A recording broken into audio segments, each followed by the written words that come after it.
તો ભાઈ ત્યાં છે ને ગાડી સીટી મારીને કીધું એ ભાઈ ત્યાં કંઈ ઘરનું નહીં તારું આપણે પાછા રિટર્ન જઈએ. હવે આપણે જાવી જોઈશો ને આ જોવો ને આની વગીનું કાંઈ નહીં થાય.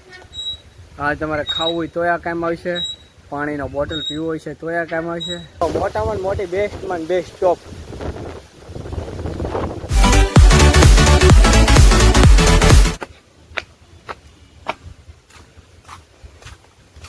હા તળાવ જ છે.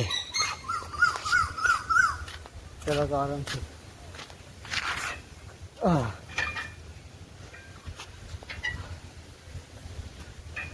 થાક લાગી જાય ભાઈ ખરેખર.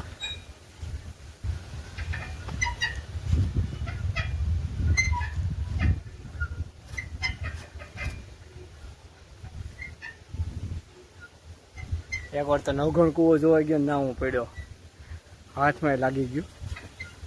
હા એ આ કડાના હિસાબે કડું ફટનારું છે તો હું અચાનક ઝસકી ગયો, કેમ કે ભાઈ ના હું ફટનારું થાય અંદર કેટલો ફૂટ કહો ઊંડો હતો એ તો મને ન ખબર, પણ ના અચાનક આ મારો હાથ આમ આમ કરી આમ અમુક જગ્યાએ ફટકારવાનો ને તમને એમ કે હું આવ્યું ડાયરેક્ટ પડાઈ ગયું.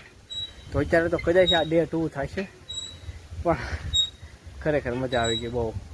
આખો દી તેને ફરશો ને તો આ કિલો તમે નહીં ફરી દો એવું છે, કહેવામાં આવે નહીં પણ રિયલમાં હું રિયલાઇઝ કરું છું કે નહીં ખરેખર તમે નહીં ફરી શકો. એથી હજી અડધું થોડુંક જ ફર્યા, હું કેટલો ખબર 70 થી 80% હજી આ આખો કિલો ફર્યો, હજી 30% ફરવાનો બાકી છે, પણ અત્યારે થાકી ગયો. પણ ખરેખર જો તમે આવો ને તો 120 રૂપિયા ચાર્જ લે છે ને આ ગમે ત્યારે જો તમે જોઈશો ને આ જોવો ને આની વગીનું કાંઈ નહીં થાય. આ તમારે ખાવું હોય તોય આ કામ આવશે, પાણીનો બોટલ પીવો હોય છે તોય આ કામ આવશે. આ પાસ કહેવાય એટલે વાઈફાઈ વાળું કહેવાય. આ જે આવે ને મેન મુદ્દો વાઈફાઈ ક્લિક કરે ને તેવો જ હંધુ એન્ટર થાય. ત્યાં સુધી તમે કાંઈ નહીં લઈ શકો, તમારે પાસે ગમે એટલા પૈસા છે ને તોય તમે કાંઈ નહીં લઈ શકો. પહેલાં ગેટેલ તમને આપે ને એટલે આ જરૂરથી લેવું જરૂરી છે, જો પછી એન્ટ્રી થશે. બાકી તો વિડીયો બનાવી દો. હવે અમે ધીમે ધીમે અહીંથી નીકળી રૂમ તરફ, કેમ કે હજી ભવનાથ જવાનું છે, થોડોક રેસ્ટ કરી ને કાલ સવારે ચડવાના છે ગિરનારના પણ 2 ભાગ બનશે. તો અહીંથી કંઈક આવું સીન છે. તળાવ તો આપણે જોયું તો છતાં એ પણ જોઈ લઈએ. પહેલાંના વૃક્ષ જોવા તળાવ.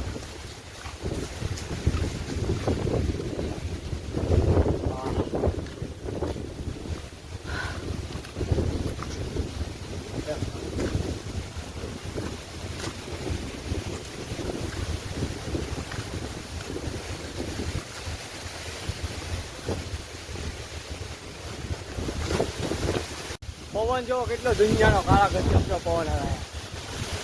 આ જો મોટામાં મોટી બેસ્ટમાં બેસ્ટ સ્ટોપ.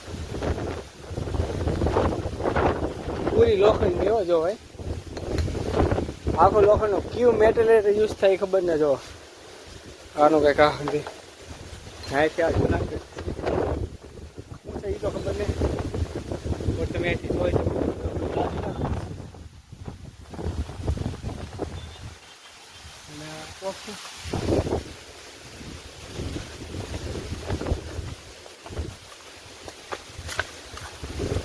હા જો ફરે એવું જ છે ભાઈ. ઉપરકોટ 120 રૂપિયા માથે ન પડે. આમાં તમને ગાઈડ કરે પણ એનો અલગ સાથ લાગે. એક ભાઈ આવે ને તમારે એ તમને ગાઈડ કરતા જાય, અહીંયા આ વસ્તુ, અહીંયા આ વસ્તુ, અહીંયા ઓલું વસ્તુ, ઓલું હું બધું જ ગાઈડ કરે. પણ આપણને હવે શું ખોટે ખોટા અહીંયા તો કોકને મકાન આવી ગયા, નીચે મકાન આવી ગયા.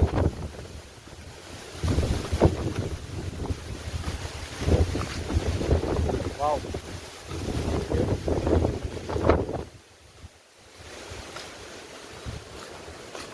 મતલબ અહીંયા બધું એવું રાખવાનું એવું.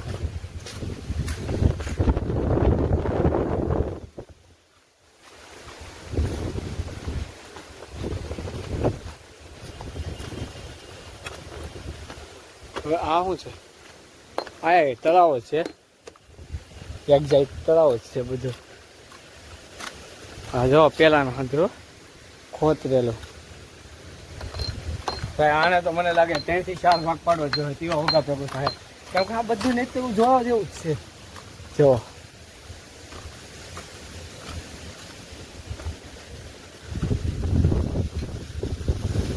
ફરે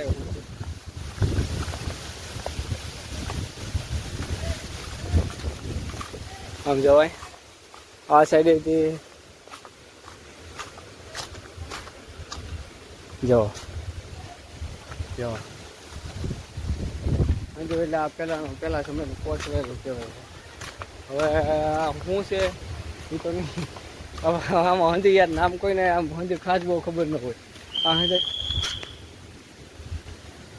ગાઈડ તો ભાઈ ત્યાં છે ને ગાડી સીટી મારીને કીધું એ ભાઈ ત્યાં કંઈ ઘરનું ને તારું આપણે પાછા રીટર્ન જઈએ. હવે આપણે જાવી છીએ નીચે ગાડી ચાલો સીન છે. બસ તો આજ માટેનું એટલું મળ્યા છે એક નવો વિડીયો છે. ત્યાં સુધી માટે જય હિન્દ જય ભારત જય શ્રી રામ. Bye bye.